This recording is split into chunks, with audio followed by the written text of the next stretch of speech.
Tran Lam, bienvenue à On n'est pas du monde. Merci. Vous êtes né en 1965 à Phnom Penh, au Cambodge. Votre enfance est marquée par les chamboulements politiques majeurs que traverse votre pays d'origine. En 1975, rappelons-le, les Khmers rouges de Pol Pot prennent le pouvoir. Qu'est-ce qui se passe à ce moment-là au Cambodge? Racontez-nous un peu le contexte. Le contexte de la guerre, moi j'avais 10 ans environ, puis quand un matin on est arrivé, j'entendais des bombardements, des mitraillettes, c'est quoi, les fusils, tout ça. Puis moi je savais pas qu'est-ce que c'était la guerre, puis que du jour au lendemain, j'étais séparée avec ma mère, elle était partie au cimetière, puis c'était la fête des Jours de l'an cambodgienne. Puis à ce moment-là, les gens vont prier des morts, tout ça. Puis ma mère était partie prier mon père au cimetière. Puis elle m'avait demandé de l'attendre à la maison. Fait que elle dit qu'elle viendrait me chercher, mais elle n'est jamais revenue parce que tous les chemins étaient barrés, tout ça. Fait que les Khmers rouges, c'est une guerre civile, puis les Khmers rouges, ils ont pris le pouvoir. Puis là, il a demandé à toutes les populations en 48 heures à sortir de leur maison en disant que vous sortez que quelques minutes ou 3 jours à peu près. Inutile d'apporter les bagages, tout ça. Fait que tout le monde était se trouver dans la rue. Et puis c'est comme une grande foule dans la rue. Fait que tout le monde s'empilait. Il y avait des bombes à travail, tout ça, des fusils, les maisons qui brûlaient. Fait que moi, ça restait dans cette image-là. Puis moi, en sachant que ma mère m'attendait à la maison de mes grands-parents, j'étais restée avec mes grands-parents. Fait que quand ma mère était partie, j'ai resté avec mes grands-parents. Fait que le fait que ma mère m'avait dit qu'elle viendrait me chercher, alors je suis retournée pendant que mes grands-parents parlaient la guerre, toutes ces choses-là. Puis j'ai resté dans la maison, puis le lendemain matin, fait que les soldats pensaient que moi j'étais avec ma famille, tout ça, fait que j'étais tout seul dans la maison. Puis il a cogné très, très fort à la porte, puis j'avais eu très peur. Fait que là, il demandait de sortir de la maison. Fait que moi, le fait que j'avais trop peur, j'étais comme paralysée. J'ai resté dans la maison sans bouger. J'ai tremblé comme une feuille. Puis dans ce moment-là, j'avais des montres imaginaires, j'avais mon cheval volant, tout ça. Fait que lui, il s'appelle Gabu, fait qu'il disait tout le temps, il m'appelait princesse. Il a dit, princesse, reste tranquille, puis cache en arrière. Fait que j'ai fait tout ce qu'il m'avait dit. Fait que mais quand le soldat était impatient, il est rentré dans la maison. Fait que quand il m'a vu, il croyait que mes parents étaient dans la maison. Alors, il a fouillé, puis il avait trouvé personne. Alors, il m'a jeté dehors pour que je puisse suivre les autres. Alors, vous avez été emmené comme ça avec toute la population de Phnom Penh. Il faut dire, les Khmers rouges ont littéralement vidé la capitale. C'est un régime qui était anti-urbain, anti-bourgeoisie. Ouais. On a placé tous ces gens-là dans des camps de travail. Il y a eu un grand nettoyage, entre guillemets, là, de la capitale. Vous avez fait partie de ce mouvement-là. Vous avez été emporté contre votre gré dans un camp de travail, un camp de réfugiés? C'est un camp de... moi, j'appelle ça un camp de concentration un peu parce que, pour eux autres, les Khmers rouges, on est des gens paresseux. Le fait qu'on vit à Phnom Penh, on est les gens de la ville. Fait qu'eux autres, ils disaient que les gens de la ville appauvissaient et méprisaient les gens de la campagne. Alors, tout le monde devait aller dans les rizières exactement, pour nous purifier, nous rendre plus purs. Je ne sais pas trop en quoi exactement, mais oui, on était toutes balayées, Phnom Penh au complet, pour aller à la campagne. Puis, on nous faisait travailler vraiment dans les champs, creuser, les enfants comme des adultes. Moi, j'ai travaillé beaucoup dans des gens à creuser, tout ça, puis à garder les vaches. Puis dans les champs, moi, ça me faisait tellement peur, c'est des sangsues qui montaient tant dans les jambes. Puis là, t'es incapable de détacher tellement ils sont assoiffés du sang. Puis quand tu les coupes en deux, ils tombent, mais ils tombent pas si facilement. Tu les grattes pour que ça... Puis il y a aussi le fait que l'eau était tellement polluée parce que les champs étaient comme mélangés des produits, des sécréments d'humains pour faire pousser fait que l'eau n'était pas disponible pour qu'on puisse boire. Fait que les gens boivent pareil parce qu'on n'est pas... Il n'y a pas d'eau, il n'y a pas... tombé malade c'est ça, et les gens tombaient malades. Fait que c'est que les gens tombent comme des mouches. Fait que, moi, c'est ça, ils sont morts, puis de ça. Puis comment aussi, vous avez survécu? Tu sais, je dis, de ramasser, il y a des grenouilles, des poissons, mais toutes ces choses-là, comme, à la fin, il est comme plus disponible vraiment, là, puis... Mais, c'est ce qui donne aussi des... tu sais, on peut manger, oui, du riz, mais il nous donnait seulement quelques graines de riz avec du sel, gros sel, puis après ça, mon frère était avec moi, puis mes grands-parents aussi, je les retrouvés par après. Ah ouais? Mais il était chanceux parce que j'étais petite, puis j'ai tombé. Puis il y avait un monsieur, je sais pas trop comment, il m'a connu, je sais pas. Il m'a soulevé de la terre, puis il m'a conduit à mes parents. Puis après, j'ai retrouvé mon frère à travers la foule, tout ça. Puis j'ai cherché ma mère, puis c'était mon frère que j'ai trouvé. Fait que lui, il a trouvé comme par exemple, il est très bon à trouver des tortues, des rats, toutes ces choses-là, mais il faut manger en cachette parce qu'on n'a pas le droit. Ah ouais. Si nous voyait manger des choses ou fait cuire quelque chose, ben on est condamné, là. Fait que c'est comme ça qu'on a survécu, là. Puis, ouais. Comment vous êtes arrivé au Canada? Qu'est-ce qui a fait que vous avez pu trouver refuge ici? Mon frère, il était parti avec ma demi-belle-sœur, elle s'appelle Yana, parce qu'elle voulait retrouver son neveu qui était resté encore dans le village des Khmer-Rouges.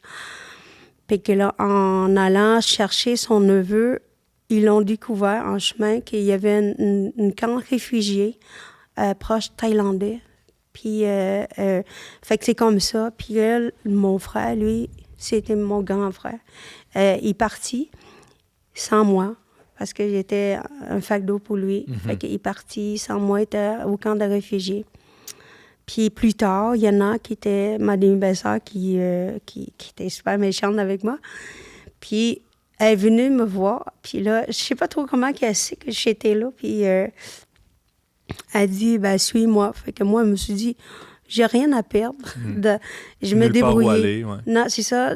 Puis à Phnom Penh, je me débrouillais à vendre des choses. J'étais devenue une femme d'affaires à 15 ans, à 14 ans, tu sais. Puis à débrouiller à vendre des choses. Puis le matin, elle est arrivée comme ça, elle dit « Suis-moi ». Fait que je suis partie sans savoir où j'allais. Je savais même pas qu'il y avait d'autres pays ailleurs que le Canada, que le Cambodge. Je savais pas ça. Puis on a traversé dans la forêt, puis on se faisait arrêter par des soldats vietnamiens. Ils nous ont enfermés. On était 50 personnes. Ils nous ont enfermés dans un local tellement petit. On était étouffés. Il n'y a pas de fenêtre, il n'y avait rien. Fait qu'on restait pendant quelques jours là. Fait que les gens faisaient leurs besoins là. C'est l'odeur, l'étouffement. Moi, je croyais mourir là.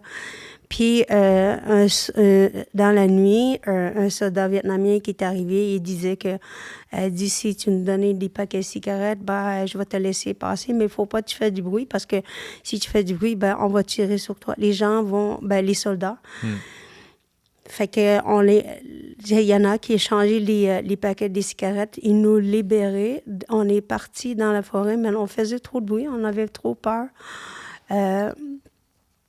Fait qu'ils nous tiraient dessus. Fait que moi, je sais pas, j'entendais sciller les balles proches. Fait que je me suis dit que c'était la fin. Mais moi, j'ai comme tellement peur que je partais mon temps à courir.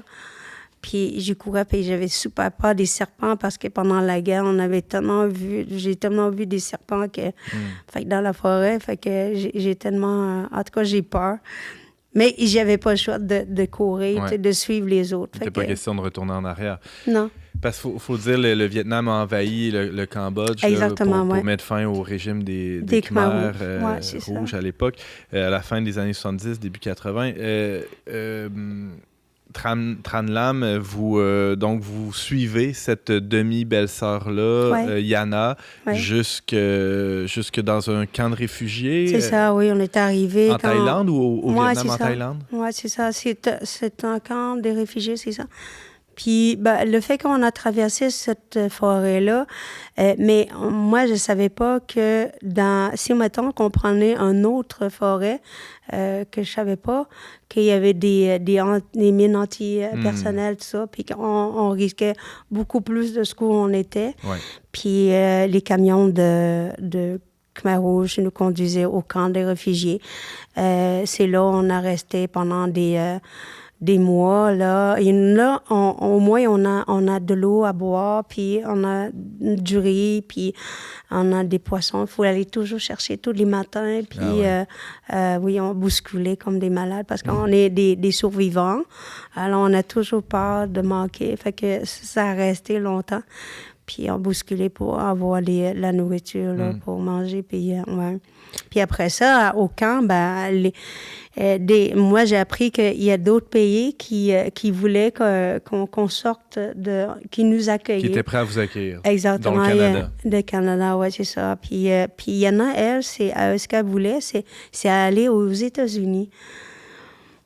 Mais les États-Unis, ils nous avaient pas du tout demandé. Puis le Canada nous avait choisi. Puis c'est comme ça qu'on est sortis. On est arrivé à Edmonton, au point de départ. Fait qu'on est toutes mêlées dans les journées. Le soir, tout le monde a veillé, ça fait les parties, ça a jasé, puis ça a dérangé du monde, tu sais. Puis le jour, les gens dormaient. À cause du décalage horaire. Exactement. Uh-huh. Fait que là, quand on entendait les cloches, c'est l'heure d'aller manger. Puis là, on connaissait pas du tout les Blancs. Moi, j'ai jamais vu. La première fois que j'y voyais les Blancs, je pensais que c'était un fantôme, tellement elle a la peau blanche, puis elle a les cheveux blonds, puis elle avait les yeux bleus. Est-ce qu'on vous effraie ici, là, maintenant, Simon, Brigitte, moi? Est-ce qu'on a l'air de spectre d'âme vivante? Vous n'étiez pas au bout de vos peines. Vous avez été hébergé par votre demi-belle-sœur, Yana. Voulez-vous nous parler de la relation avec elle? Yana était une femme très sadique. Selon moi, elle est très assoiffée de l'argent, de la richesse. Alors moi, elle m'exploitait. Elle m'a emmenée avec elle parce qu'elle savait que j'étais travaillante, parce qu'elle connaissait ma mère. Puis elle me connaissait depuis que j'avais 3 ans, là. Elle m'a kidnappée une fois quand ma mère était absente pour justement me dompter, pour que je devienne plus douce, comme les filles ordinaires. Mais elle me fait pire, elle m'a rendue plus rebelle que jamais. Puis c'est ça. Fait que une fois rendue au Canada, au Québec, à Montréal précisément, fait qu'elle me faisait son esclave. Fait que je faisais comme les travaux de Cendrillon. J'ai travaillé jour et nuit. Je dormais quand elle a décidé de manger, quand elle a décidé à manger tout le temps des bananes, par exemple, puis la moitié ou quasiment, il reste que 2 bouchées, là, elle me donne. Elle vous laissait les miettes. C'est ça, exactement. Comme la madame dans la Bible, là, elle mangeait la miette qui est tombée à la terre. Fait que c'est surtout ça. Je peux même pas ouvrir le frigo pour manger quoi que ce soit parce qu'elle est contrôlée tout le temps. Puis là, elle me faisait travailler. Puis quand je travaillais, elle prenait toute ma paye. Puis elle disait que j'étais trop bornée de garder ma paye, tout ça. Fait que je travaillais dans l'usine. Puis on me donnait les salaires comme un enfant qui va à l'école. Mais je suis allée à l'école une année. Mais j'ai pas appris grand-chose parce que je comprenais pas le français. Fait que c'est ça. Fait que elle disait que j'étais trop bornée pour aller à l'école. Fait que elle m'envoyait à travailler à l'usine. Puis fait que tout l'argent qu'elle avait, elle me donnait 25 cents par semaine. Fait que moi, je pouvais acheter des bonbons de jujube aux framboises. J'ai jamais mangé ces bonbons-là. Je trouvais ça super bon. Puis après ça, un jour, quand elle voulait que je me mette à genoux pour prier les parents défunts. Moi, je refuse de me mettre à genoux. J'ai trouvé ça ridicule de me mettre à genoux devant une boîte de canettes et de prier mes parents. Fait que moi, je voulais pas. Fait qu'elle a dit que là, elle était tellement fâchée, elle m'a mis à la porte. Elle disait que soit tu sors ou tu mets à genoux, ben, que j'ai choisi partie. Fait que j'avais manteau un petit peu, pas de tuque ni rien. J'avais juste un paire de souliers. Oui, c'était en février. Elle m'a mis à la porte. Hey, je suis partie, j'étais tellement gelée que je pensais mourir. Puis je me trouvais dans une cabane que je sais pas trop pourquoi qu'elle est là. Puis je connaissais pas cette cabane-là en arrière de la maison. Puis je voulais rentrer à l'intérieur, mais il y a un cadenas que je pouvais pas rentrer. Fait que j'étais tellement froid que je crois, perdu connaissance. Fait que j'ai pas eu connaissance de... Puis quand je suis réveillée, je me suis retrouvée à l'intérieur de la cabane, je sais pas trop comment. Puis je sais pas c'est qui m'a emmenée là. Et puis j'ai pensé que c'était un ange. Puis, ben, c'est ça, je sais pas. Fait que, tu sais, c'est comme... Je connaissais pas Dieu. Je connaissais pas les anges. Je connaissais rien de monde et Dieu. Fait que là, ben, après ça, je suis allée trouver Mme Lacroix, Lucille puis Maurice. Ils restaient pas trop loin de chez moi, mais comme le fait... C'est qui, Lucille et Maurice? C'est les parents marraines qui m'ont parrainé. Ils ont 5 familles québécoises qui nous parrainaient. Puis eux autres, ils s'occupaient de nous autres un peu plus. Le Maurice, il était comme bénévolat, fait qu'il s'occupait beaucoup plus des enfants, nous autres, puis les enfants de Yana. Puis il nous emmenait à la messe, tout ça. Ben, on ne connaissait pas la messe, là. J'ai aucune idée c'était quoi l'église la première fois que j'y voyais. Puis j'y voyais tous les bancs en long, puis les gens s'assoyaient, puis ils attendaient, je sais pas quoi, pourquoi. Puis là... Des fois, nous autres aussi, on se demande qu'est-ce qu'on fait. Oui, c'est ça. Puis là, après ça, puis là, j'ai rencontré pour la première fois la croix des crucifix à l'église. Puis que je me demandais... Là, j'avais eu très peur parce que je pensais que c'est les Khmers rouges qui a tué ce monsieur-là, parce que je savais pas c'était qui. Puis quelqu'un m'a dit, c'est Jésus. J'ai dit, ça se peut pas. J'ai entendu parler de lui pendant le camp de réfugiés. Il disait que il était Dieu. J'ai dit, si Dieu est mort, ben qui va nous sauver? Qui va me sauver? Moi, j'ai dit, contre Yana. Tu sais, j'avais tellement peur de Yana. Puis j'ai dit, comment je vais faire pour me sauver de ça? Puis... c'était juste plus tard que j'ai appris que... Puis quand... Ben, en fait, là, je fais de l'association des choses. J'espère que je ne vous ai pas perdu. Ça va. Donc, Lucille et Maurice vous accueillent, vous prennent soin de vous. Oui, parce que vous étiez gelés, je ne savais pas où aller. Ouais. Puis le métro, j'ai couché dans le métro, mais le métro fermait dans la nuit. Je ne savais pas ça. Puis là, ben, j'ai comme appelé... le Maurice qui nous donnait le numéro de téléphone, mais j'ai comme souvenir dans ma tête.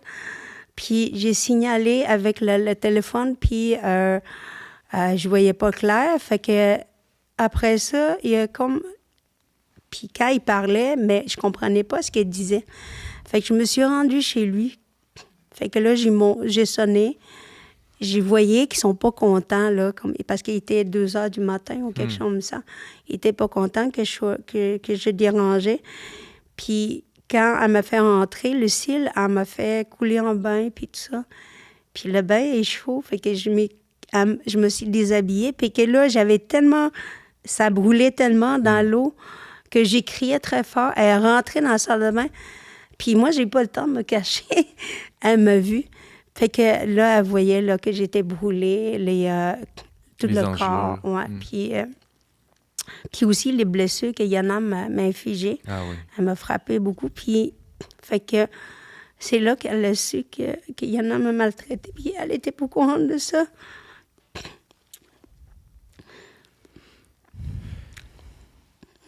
Plus tard. Fait que c'est comme ça qu'elle m'a gardée. chez elle. Puis j'ai croisé quand même Yana au travail, puis j'avais super peur d'elle, fait que j'avais surtout peur qu'elle vienne me chercher. Et j'ai pas voulu d'aller chez elle. Fait que c'est comme ça que j'ai resté chez Lucille. Puis là, Lucille me parlait de Jésus. Puis, tu sais, je voyais bien qu'elle ne frappe pas les jeunes. Puis, je ne comprenais pas que pourquoi les adultes ne frappent pas les enfants. En fait, j'étais pas non-enfant, là. J'étais presque 18 ans. Mais tout ce que vous aviez connu, c'était des adultes qui battaient les enfants. Ouais. Puis Lucille, Maurice, il faisait pas ça. Maurice était plus sévère, mais il me battait pas. Puis après ça, Lucille, je m'en ai rendu compte que Lucille m'aimait beaucoup, tout ça. Puis fait, c'est un autre défi que je connaissais pas. Être à la hauteur de l'amour, puis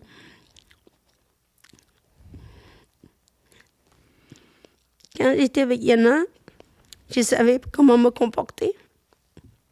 Parce que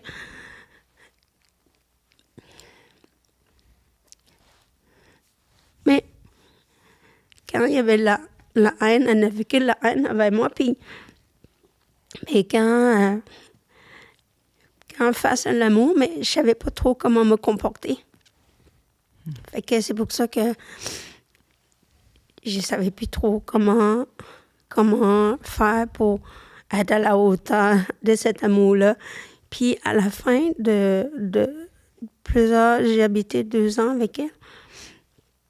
J'ai appris à ramasser l'argent, à mettre... Maurice m'a montré comment mettre l'argent dans la caisse, tout ça. Puis j'avais super peur que les gens volaient mon argent, que je ne voyais plus du tout. J'ai pensé qu'il était comme Yana, tout ça. Fait que j'étais vraiment toujours en colère après lui. Mais après, c'était correct, j'avais compris tout ça. Puis que Maurice, puis Lucille a dit que tu peux nous appeler maman et papa, tout ça. Tellement il nous aimait, tout ça. Puis il m'aimait tout le temps. Puis fait que c'est là que j'ai appris. Puis elle me parlait souvent de Jésus. Elle m'a appris à parler le français, tout ça. Et que c'est comme ça que j'ai demandé si je pouvais devenir catholique. Puis, ouais. Fait qu'avec Lucille, quand Lucille est décédée, c'est là que fallait que je trouve... puis quelqu'un m'aider à faire les cheminements pour devenir... d'être baptisée. Oui. Ouais. C'est là que vous avez rencontré les sœurs servantes du 5 heures de Marie. Oui, c'est ça. Puis c'est une religieuse que j'ai posé tellement de questions par rapport... Justement, tu parlais à Abraham, immigrante, tout ça, immigrant, puis qui... fait que... tu sais, je connaissais pas du tout la Bible, tout ça. Fait que j'ai beaucoup appris. Fait que c'est comme ça que... Puis la religieuse, fait que c'est pour ça. Puis quand je comprenais pas, ben je posais beaucoup de questions. Puis quand j'étais enfant, quand je posais des questions, on me dit que j'étais trop bornée parce que c'est pour ça que je posais beaucoup de questions. Fait que là, mais quand même, je voulais comprendre. Fait que cette sœur-là, quand elle m'a vu que j'étais intéressée, puis que... elle voyait, mais moi, on me dit toujours que j'étais bornée. Fait que j'ai resté dans la tête que je suis faite d'être une esclave. Fait que... Mais là, cette sœur-là, elle l'a vu, elle pensait que je peux être pour apprendre. Fait que elle m'a demandé si que je suis allée à l'école. Ben, parce que les jeunes de mon âge allaient à l'école, tout ça. Mais moi, ben, je ne suis jamais allée à l'école. J'avais 22 ans. Fait que c'est pour ça qu'elle a me demandé pour l'ordre général, pour savoir si je pouvais aller à l'école, au pensionnat. Fait que c'est comme ça que j'habite avec les sœurs. En fait, j'ai été baptisée avant. Après ça, j'ai été baptisée, puis je voulais plus baptiser parce que tout le monde voulait, parce qu'ils n'ont pas jamais vu des adultes au baptême. Fait que tous les personnes qui étaient là Maurice voulait que je sois baptisée à son église. Après ça, les autres prêtres aussi. Fait que là, j'ai dit, là, je sais plus. Fait que j'ai arrêté, je voulais plus. Fait que là, j'ai écouté un film, c'était le film de Jésus. Puis après ça, j'ai entendu Pierre qui reniait Jésus. J'étais tellement fâchée après lui. J'ai dit, comment tu fais ça, de renier ton ami? Puis après ça, je me suis comme réfléchi que c'est moi aussi j'ai fait ça parce que j'ai refusé d'être baptisée. Fait que c'est comme ça que j'ai décidé d'être baptisée. Puis, ouais. Tranlam, avez-vous revu Yana après? Lui avez-vous pardonné? Ça a été quoi la suite de votre relation? C'est drôle que tu parles de ça parce que Brigitte m'a posé ces questions-là dans l'auto. Oui, il y en a. J'ai des bons informateurs. Oui, c'est après, quand j'étais habitée avec les religieuses, son neveu m'avait téléphoné. J'étais tellement en colère quand il m'a appelé parce que j'ai dit je voulais rien savoir d'elle. Puis à chaque fois je pensais à elle, j'avais que de la haine. Puis la vengeance était tellement fragile que je peux pas la rencontrer, je vais la tuer. Puis j'ai beaucoup prié Marie. Puis Marie, une fois que j'ai décidé, parce que c'est comme si ma liberté intérieure en dépendait de cette rencontre-là avec elle. Et je laissais y aller, puis que j'ai passé des journées à tellement à me contrôler pour pas que je lui fasse rien, tu sais. Mais finalement, la dernière journée, j'ai pensé partir sans vraiment faire la réconciliation avec elle. Puis j'avais tellement de haine, puis je sais pas trop pourquoi la dernière minute, dernière seconde où j'ai à lui dit des bêtises, mais ce qui montait en moi, c'était la douceur que je connaissais pas ça. À part de Mme Lacroix, avant sa mort, il y a comme une douceur qui montait en moi, comme si mon désir était de lui dire des belles choses au lieu de lui dire des bêtises. C'est ce côté-là que je connaissais pas du tout de moi. Puis que je lui ai dit d'une belle mort, puis... Vous avez reçu une grâce. Ben, on dirait ça parce que moi, moi-même, je sais même pas de moi-même que j'ai fait ça. Puis là, j'ai dit à elle, bon, mais après ça, elle m'a dit telles des belles choses. Puis j'ai dit, pourquoi attendre cette dernière seconde-là pour avoir ce moment-là?